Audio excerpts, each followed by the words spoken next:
بھلا یہ کیا بات ہے کہ جب احد کے دن کفار کے ہاتھ سے تم پر مصیبت واقع ہوئی، حالانکہ جنگ بدر میں اس سے دگنی مصیبت تمہارے ہاتھ سے ان پر پڑ چکی ہے، تو تم کہنے لگے کہ یہ آفت ہم پر کہاں سے آ پڑی؟ کہہ دو کہ یہ تمہاری ہی شامت اعمال ہے کہ تم نے پیغمبر کے حکم کے خلاف کیا۔ بے شک اللہ ہر چیز پر قادر ہے۔ اور جو مصیبت تم پر دونوں جماعتوں کے مقابلے کے دن واقع ہوئی سو اللہ کے حکم سے واقع ہوئی، اور اس سے یہ مقصود تھا کہ اللہ مومنوں کو اچھی طرح معلوم کر لے اور منافقوں کو بھی معلوم کر لے۔ اور جب ان سے کہا گیا کہ آؤ اللہ کے رستے میں جنگ کرو یا کافروں کے حملوں کو روکو، تو کہنے لگے کہ اگر ہم کو لڑائی کی خبر ہوتی تو ہم ضرور تمہارے ساتھ رہتے۔ یہ اس دن ایمان کی نسبت کفر سے زیادہ قریب تھے۔ منہ سے وہ باتیں کہتے ہیں جو ان کے دل میں نہیں ہیں، اور جو کچھ یہ چھپاتے ہیں اللہ اس سے خوب واقف ہے۔ یہ خود تو جنگ سے بچ کر بیٹھ ہی رہے تھے، مگر جنہوں نے اللہ کی راہ میں جانیں قربان کر دیں، اپنے ان بھائیوں کے بارے میں بھی کہتے ہیں کہ اگر ہمارا کہا مانتے تو قتل نہ ہوتے۔ کہہ دو کہ اگر سچے ہو تو اپنے اوپر سے موت کو ٹال دینا۔ جو لوگ اللہ کی راہ میں مارے گئے ان کو مرے ہوئے نہ سمجھنا، وہ مرے ہوئے نہیں ہیں بلکہ اللہ کے نزدیک زندہ ہیں اور ان کو رزق مل رہا ہے۔ جو کچھ اللہ نے ان کو اپنے فضل سے بخش رکھا ہے اس میں خوش ہیں، اور جو لوگ ان کے پیچھے رہ گئے اور شہید ہو کر ان میں شامل نہیں ہو سکے ان کی نسبت خوشیاں منا رہے ہیں کہ قیامت کے دن ان کو بھی نہ کچھ خوف ہوگا اور نہ وہ غمناک ہوں گے، اور اللہ کے انعامات اور فضل سے خوش ہو رہے ہیں، اور اس سے کہ اللہ مومنوں کا اجر ضائع نہیں کرتا۔ اور جنہوں نے باوجود زخم کھانے کے اللہ اور رسول کے حکم کو قبول کیا، جو لوگ ان میں نیکوکار اور پرہیزگار ہیں ان کے لیے بڑا ثواب ہے۔ جب ان سے لوگوں نے آ کر بیان کیا کہ کفار نے تمہارے مقابلے کے لیے لشکر کثیر جمع کیا ہے تو ان سے ڈرو، تو ان کا ایمان اور زیادہ ہو گیا اور کہنے لگے ہم کو اللہ کافی ہے اور وہ بہت اچھا کارساز ہے۔ پھر وہ اللہ کی نعمتوں اور اس کے فضل کے ساتھ خوش و خرم واپس آئے، ان کو کسی طرح کا ضرر نہ پہنچا، اور وہ اللہ کی خوشنودی کے تابع رہے، اور اللہ بڑے فضل کا مالک ہے۔ یہ خوف دلانے والا تو شیطان ہے جو اپنے دوستوں سے ڈراتا ہے، تو اگر تم مومن ہو تو ان سے مت ڈرنا اور مجھ ہی سے ڈرتے رہنا۔ اور جو لوگ کفر میں جلدی کرتے ہیں ان کی وجہ سے غمگین نہ ہونا، یہ اللہ کا کچھ نقصان نہیں کر سکتے۔ اللہ چاہتا ہے کہ آخرت میں ان کو کچھ حصہ نہ دے اور ان کے لیے بڑا عذاب تیار ہے۔ جن لوگوں نے ایمان کے بدلے کفر خریدا وہ اللہ کا کچھ نہیں بگاڑ سکتے، اور ان کو دکھ دینے والا عذاب ہوگا۔ اور کافر لوگ یہ نہ خیال کریں کہ ہم جو ان کو مہلت دیے جاتے ہیں تو یہ ان کے حق میں اچھا ہے، نہیں، بلکہ ہم ان کو اس لیے مہلت دیتے ہیں کہ اور گناہ کر لیں، آخر کار ان کو ذلیل کرنے والا عذاب ہوگا۔ لوگو، جب تک اللہ ناپاک کو پاک سے الگ نہ کر دے گا، مومنوں کو اس حال میں جس میں تم ہو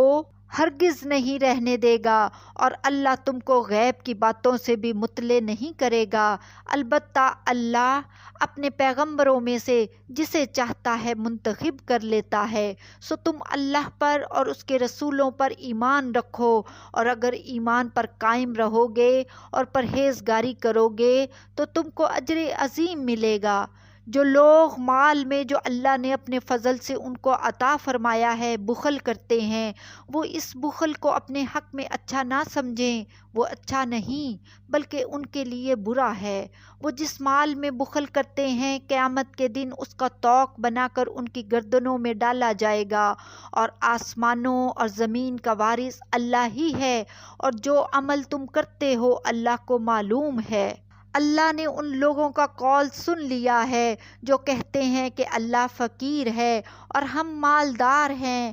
یہ جو کچھ کہتے ہیں ہم اس کو لکھ لیں گے، اور پیغمبروں کو جو یہ ناحق قتل کرتے رہے ہیں اس کو بھی قلم بند کر رکھیں گے، اور قیامت کے روز کہیں گے کہ سخت جلن والی آگ کے عذاب کے مزے چکھتے رہو۔ یہ ان کاموں کی سزا ہے جو تمہارے ہاتھ آگے بھیجتے رہے ہیں، اور اللہ تو بندوں پر مطلق ظلم نہیں کرتا۔ جو لوگ کہتے ہیں کہ اللہ نے ہمیں حکم بھیجا کہ جب تک کوئی پیغمبر ہمارے پاس ایسی نیاز لے کر نہ آئے جس کو آگ آ کر کھا جائے تب تک ہم اس پر ایمان نہ لائیں گے، اے پیغمبر ان سے کہہ دو کہ مجھ سے پہلے کئی پیغمبر تمہارے پاس کھلی ہوئی نشانیاں لے کر آئے اور وہ معجزہ بھی لائے جو تم کہتے ہو، تو اگر سچے ہو تو تم نے ان کو کیوں قتل کیا؟ پھر اگر یہ لوگ تم کو جھٹلا رہے ہیں تو تم سے پہلے بہت سے پیغمبر کھلی ہوئی نشانیاں اور صحیفے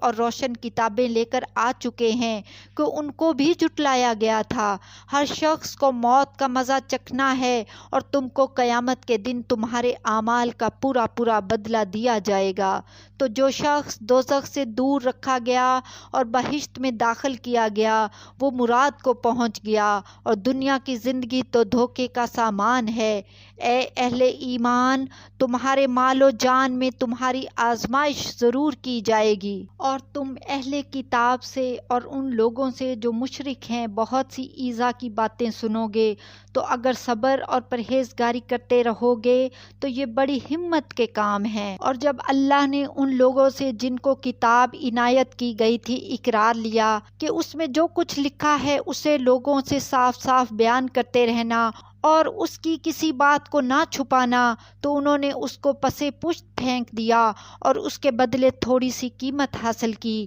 یہ جو کچھ حاصل کرتے ہیں برا ہے۔ جو لوگ اپنے کیے ہوئے کاموں سے خوش ہوتے ہیں اور وہ کام جو کرتے نہیں ان کے لیے چاہتے ہیں کہ ان کی تعریف کی جائے، ان کی نسبت خیال نہ کرنا کہ وہ عذاب سے چھٹکارا پائیں گے اور انہیں درد دینے والا عذاب ہوگا۔ اور آسمانوں اور زمین کی بادشاہی اللہ ہی کو ہے، اور اللہ ہر چیز پر قادر ہے۔ بے شک آسمانوں اور زمین کی پیدائش اور رات اور دن کے بدل بدل کر آنے جانے میں عقل والوں کے لیے نشانیاں ہیں، جو کھڑے اور بیٹھے اور لیٹے ہر حال میں اللہ کو یاد کرتے اور آسمان اور زمین کی پیدائش میں غور کرتے اور کہتے ہیں کہ اے پروردگار تو نے اس کائنات کو بے فائدہ نہیں پیدا کیا، تو پاک ہے، تو قیامت کے دن ہمیں دوزخ کے عذاب سے بچائیو۔ اے پروردگار جس کو تو نے دوزخ میں ڈالا اسے رسوا کیا، اور ظالموں کا کوئی مددگار نہیں ہوگا۔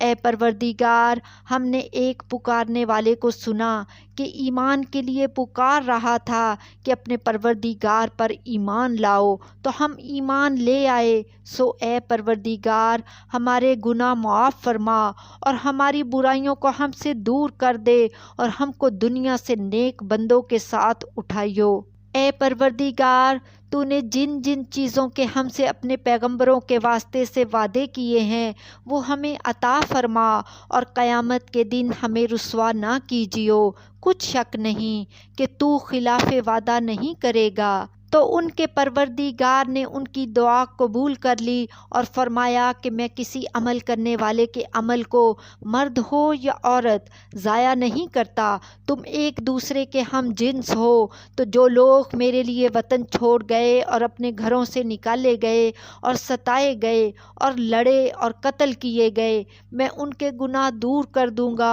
اور ان کو بہشتوں میں داخل کروں گا جن کے نیچے نہریں بہہ رہی ہیں۔ یہ اللہ کے ہاں سے بدلہ ہے، اور اللہ کے ہاں اچھا بدلہ ہے۔ اے پیغمبر کافروں کا شہروں میں ٹھاٹھ سے گھومنا تمہیں دھوکہ نہ دے، یہ دنیا کا تھوڑا سا فائدہ ہے، پھر آخرت میں ان کا ٹھکانہ دوزخ ہے اور وہ بری جگہ ہے۔ اے اللہ ہم سب کو دوزخ کے عذاب سے بچانا، آمین۔ لیکن جو لوگ اپنے پروردگار سے ڈرتے رہے ان کے لیے باغ ہیں جن کے نیچے نہریں بہہ رہی ہیں، اور وہ ان میں ہمیشہ رہیں گے، یہ اللہ کے ہاں سے ان کی مہمانی ہے، اور جو کچھ اللہ کے ہاں ہے وہ نیکوکاروں کے لیے بہت اچھا ہے۔